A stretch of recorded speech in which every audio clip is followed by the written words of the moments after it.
I then went into a description of my memoir, and I think every writer finds this very hard to do.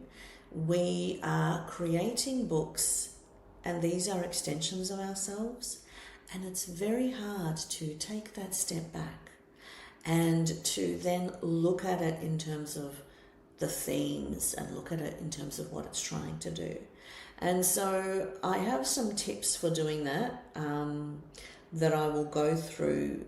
I will first share my description of the book, and then I'll talk through how I actually got to this description. So this is what I then continued on.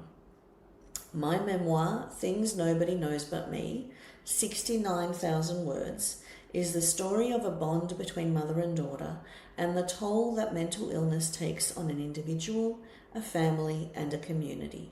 It is also an insight into Bosnian culture and more broadly the experience of mental illness for people who come from non-English speaking backgrounds.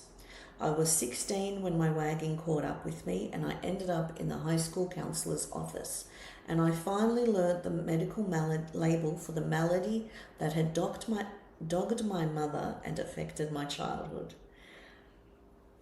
I had spent my whole life calling my mother's illness a nervous breakdown.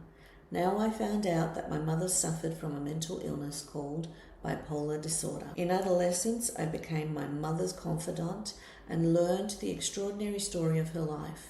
When she was 15 years old, she visited family friends only to find herself in an arranged marriage.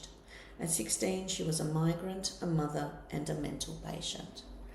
And so, this ended up being actually a bit of the blurb that was used because I had come to this catchphrase and the power of three in terms of at 16 she was a migrant, a mother, and a mental patient. So sort of distilling and capturing the heart of the story.